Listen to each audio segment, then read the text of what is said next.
ফল ফলগুলো আমি কেটে দেখো কি সুন্দর করে ফলগুলো কেটে আমি নিয়েছিলাম। ফলগুলো কাটার পরে পুরো ফলগুলো আমার কাটা হয়ে গেছিলো। ফল কাটতে কাটতে আমি গল্প করছিলাম আমার ভাইয়ের বউয়ের সাথে, তো আমি গল্প করছিলাম। ও যেহেতু পুজোর জোগাড় করছিল, ও অন্য কাজগুলো করছিল, আর আমি ফল কাটছিলাম। সব ফলগুলো আমি বসে বসে কাটছিলাম সুন্দর করে।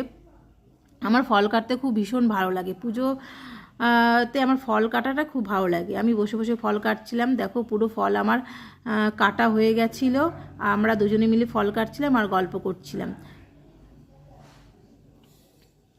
আমার ভাইয়ের বউ অন্য কাজগুলো করছিল, মা ছিল, সবাই পুজোর বসে বসে পুজোর জোগাড় করছিলাম।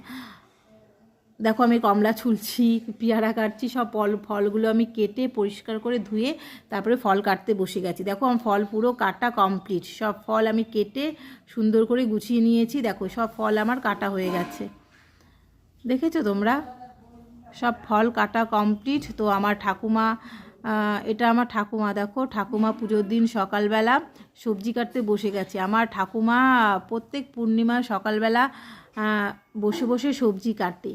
ঠাকুমা সবজি কাটতে ভীষণ ভালোবাসে। আমার ঠাকুমা দেখেছো, এটা আমার ঠাকুমার এখন অনেক বয়স হয়ে গেছে, কিন্তু তা সত্ত্বেও উনি প্রত্যেক পূর্ণিমায় আমাদের পূর্ণিমা দিন সকালবেলা উনি স্নান করে এসে আমাদের পুজো মানে পূর্ণিমার যে ভোগের যে সবজি, সেই সবজিগুলো উনি কেটে দেয়।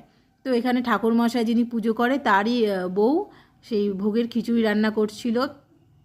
আমাদের ভোগে খিচুড়ি, পাঁচমিশালি সবজি হয়, 5 রকম ভাজা, লুচি, পায়েস, এসব উনি রান্না করে। প্রত্যেক পূর্ণিমা উনি এসব রান্না করে থাকেন। তো বড় মা ওইসব রান্না করছিল, খিচুড়ি, সবজি, লুচি, পায়েস এখানে হয়ে গেছিলো। উনি এখন খিচুড়ি হওয়ার পরে সবজিটা করছিল।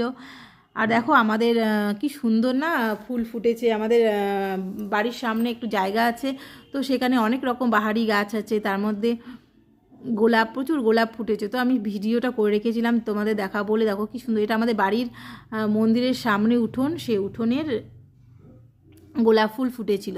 এবার আমাদের পুরোহিত মশাই, এবার সত্যনারায়ণ পুজো আমাদের প্রত্যেক পূর্ণিমা সকালবেলা সত্যনারায়ণ পুজো হয়। তো আমরা সবাই বসে গিয়েছিলাম। দেখো আর পুরোহিত জেঠু সে পুজো করছিল, সত্যনারায়ণ পুজো হচ্ছিল। সকালবেলা আমাদের সত্যনারায়ণ পুজো দিয়ে শুরু হয়। মা সিন্নিগুলো মেখে নিয়েছে, পুজো জোগাড় করেছে। আমরা সবাই মিলে পুজো জোগাড় করছি। যেহেতু এই পূর্ণিমা আমি এবার এখানে ছিলাম, প্রত্যেক পূর্ণিমা তো আমার এখানে থাকা হয় না, যেহেতু আমি এবার এখানে ছিলাম, তো আমি সকালবেলা স্নান করে সব জোগাড়গুলো আমরা সবাই মিলে করছিলাম। দাদু এখানে পুজো করছিল। সত্যনারায়ণ পুজো শেষ হওয়ার পর আমাদের মায়ের পুজো শুরু হয়ে যাচ্ছে। সব ভোগ রেডি, সব ভোগ